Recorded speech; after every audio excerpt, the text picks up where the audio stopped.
2022 Toyota Sienna. Is this the best minivan that you can buy? That's what we're going to find out. Welcome to Car Corner, where we help you, the consumer, master the process of car buying and car ownership. Although shopping for an SUV can be very overwhelming thanks to the huge variety of options, shopping for a minivan is a lot more straightforward. You basically only have 4 options in North America. There's the Honda Odyssey, the Kia Carnival, the Chrysler Pacifica, and the one that I'm test driving here, the Toyota Sienna.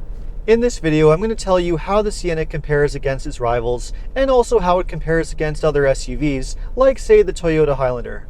And if you enjoy and get value out of this video, make sure to like and subscribe to my channel. I post 2 videos a week, always straight to the point, valuable car buying advice designed to help you, the consumer. Now, I'm not going to beat around the bush with this one. I'm just going to come straight out and say it because I honestly believe that for the majority of consumers, if you want a minivan specifically, the Toyota Sienna is the very best option to go for by far, and I'm going to tell you exactly why. First off, there's the big reason, which is that it is a hybrid electric vehicle, which means that it can save you a ton of money on gas when compared to a conventional gas-powered minivan. Now, unlike a plug-in hybrid or an electric vehicle, you don't need to charge the Sienna because it is a conventional hybrid. But because it has a pair of electric motors combined with a hybrid battery pack and a conventional 4-cylinder engine, it does get amazing fuel economy. The Sienna is rated for around 36 miles per gallon or 7 liters per 100 kilometers, which is easily 40 to 50% better than any comparable V6 powered minivan. And with today's sky-high gas prices, the Sienna's fuel economy savings cannot be overstated. I mean, if you were to spend, say, around $3,000 per year on gas with a conventional gas car, the Sienna would only cost you around $1,500 to $2,000, which is a lot of money to save. And during my week with my test car, I've easily been able to beat the official fuel economy rating. And even when you load it up with 7 or 8 passengers and a lot of cargo, it's still able to get very close to the rated numbers, which is very impressive. Now, unfortunately, there is one small trade-off for that amazing fuel economy, and that trade-off is the power. Because the Sienna uses a 4-cylinder engine as opposed to a V6 engine that you find in other minivans, it doesn't produce as much power. The total system output for the hybrid system is around 243 horsepower, which is a lot less than the average 280 horsepower that you find with most V6 powered minivans. And that lack of power is a bit noticeable. I mean, it's not exactly slow, but plant your foot down and it doesn't exactly take off with authority either. Having said that, I do think the power is more than adequate for the majority of situations, and I'm also more than happy to trade a little bit of power if it means I'm going to save a lot of money on gas. I mean, would it be nice to have a little bit more power like a V6 engine? Yeah, sure it would, but am I willing to spend another 30 to 40% in gas in order to get it? Definitely not. And even though this is only a 4-cylinder engine, the Sienna is still able to tow up to 3,500 pounds, which is a little bit surprising, but also great to see. Now, it is worth mentioning that even though the Sienna is the only conventional hybrid minivan that you can buy the Chrysler Pacifica as a plug-in hybrid. Unfortunately though, even though the Pacifica plug-in hybrid is able to travel up to around 30 miles or 50 kilometers on electric power, it does have a V6 engine, which means that once that electric power is used up, it does consume quite a bit more gas than the Sienna. And because it consumes a lot more gas in hybrid mode, unless you're able to charge it on a regular basis and use that electric power, you're not going to save a lot more money on gas. And the other issue with it, aside from being a lot more expensive than the Sienna, is the fact that you can't get it with all-wheel drive. Chrysler only offers all-wheel drive on the gas version of the Pacifica, which is a bit of a shame. You also can't get all-wheel drive with the Honda Odyssey or the Kia Carnival either, which is another major bonus with the Sienna. Toyota gives you the option between either front-wheel or all-wheel drive, which means that if you want a minivan that's both hybrid-powered and with all-wheel drive, it's the only option that you can go for. Not only is the Sienna's amazing fuel economy and available all-wheel drive a huge bonus, but so is its amazing reputation for reliability. Unlike some of the other minivans mentioned, the Toyota Sienna has an outstanding reputation for longevity and very low repair costs over time.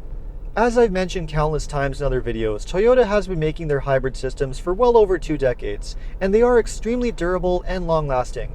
So if you want a minivan that you can buy and hold on to for upwards of 15 years with minimal repair costs, then the Sienna is easily one of the safest ones to go for.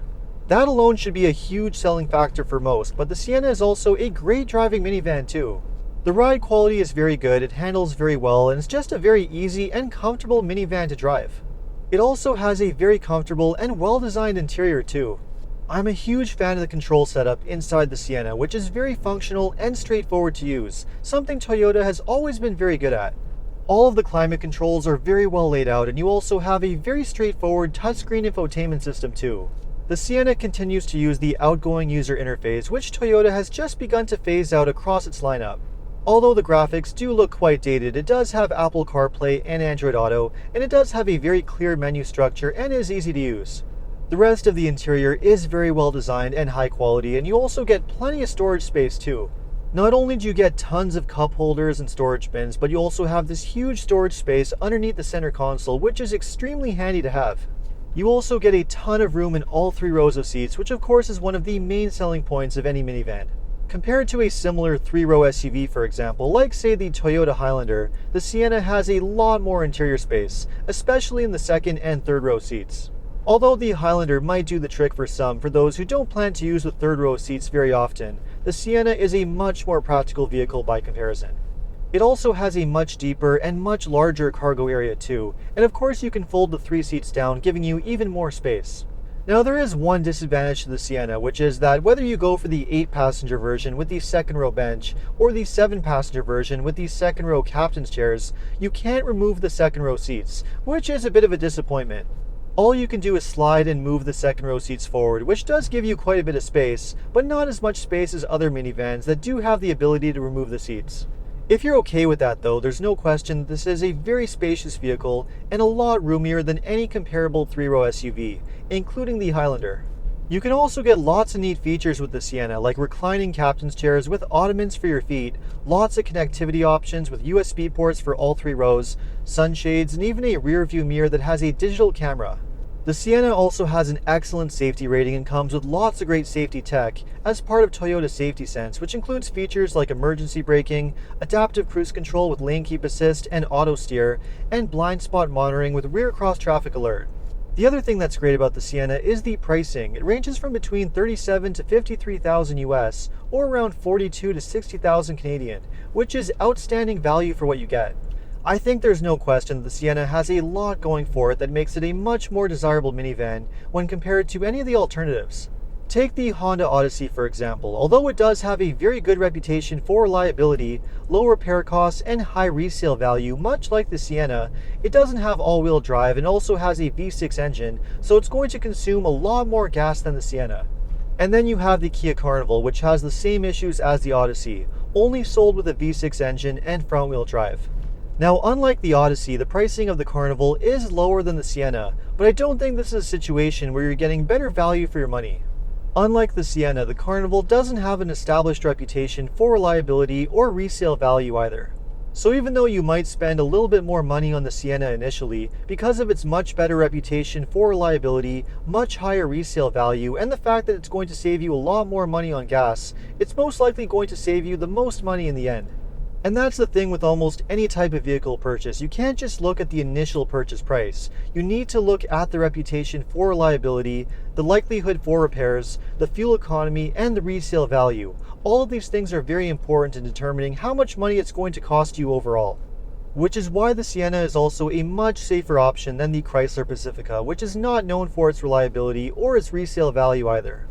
In fact, in both areas, the Chrysler is pretty much rock bottom. It also costs a lot more money than the Sienna, so it really doesn't make a whole lot of sense. At the end of the day, all of these minivans are very good when it comes to their spaciousness, the technology, and the features that they offer.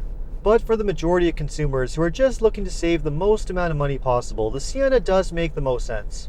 It has by far the best fuel economy, the best reputation for reliability, and the best resale value too. And like I mentioned earlier, it's one of the only minivans that you can buy with all-wheel drive, which is a huge selling point for a lot of consumers. It just has a lot more going for it and also makes a lot more sense than a lot of comparable 3-row SUVs, including Toyota's own Highlander Hybrid. I know a lot of consumers prefer the look of an SUV, but you're not going to be saving yourself any money by buying a Highlander Hybrid, and you're also going to have a lot less interior space too. So if you want a practical family vehicle that maximizes utility, the Sienna is the one to have.